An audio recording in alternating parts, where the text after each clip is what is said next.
This is a recording dedicated to someone who I consider more than a favourite author. This is someone who I would happily call a friend.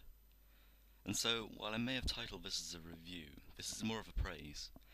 Praise for the most powerful author I've read so far, Tabitha Suzuma.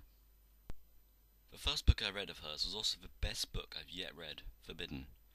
Forbidden is the story of a brother and sister who fall in love, and never has a more insightful or direct approach been taken to the issue of consensual incest. This is a topic of great interest to me anyway, which became stronger after reading this book. Those of you turned away by the subject straight away have only got to give it a chapter taste test. I would, of course, recommend it to anyone and everyone.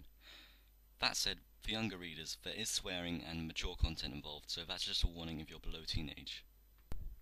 Forbidden tells the tale of Maya and Loken, by far my favourite couple in any story, and their struggles to sustain a relationship in the face of a world where incest is taboo, forbidden. It's just not talked about. This becomes apparent not just within Tabitha's book, but when you tackle the issue in real life. People just don't think about consensual incest. And the majority hold very negative views towards it without actually thinking about the issue. I've learned this through talking to several people about the issue, and even the most open-minded people who've suffered all sorts of prejudice and discrimination can and will still oppose incest. There are exceptions, but they are few and far between. Tabitha's book is what brought this to my attention, and it's what made me want to support the issue. The book was incredibly wonderful, but what was most amazing about it is the emotional journey taken by the characters had a real impact on me. While reading Forbidden, I felt elated and bursting with happiness when reading happy parts. I felt genuinely sad and depressed when reading the sad parts. I felt angry when the characters were angry. All of this is testament to the incredible writer that Tabitha is. But the tale doesn't end with Forbidden. She's written several more books, one of which, plus a sequel, is about a pianist with bipolar disorder. They're called A Note of Madness and A Voice in the Distance. I've read both of these and was equally amazed.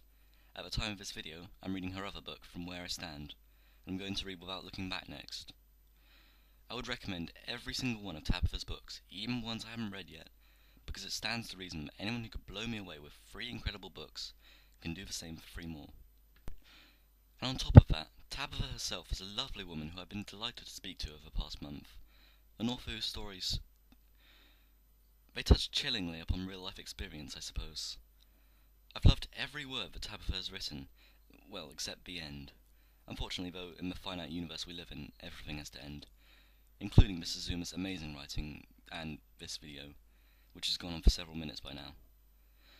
And so, on that note, I say one last time, if you've never read anything written by Tabitha Suzuma, go to a sodding bookstore and buy one of her 5 books, Forbidden, A Note of Madness, A Voice in the Distance, From Where I Stand, or Without Looking Back.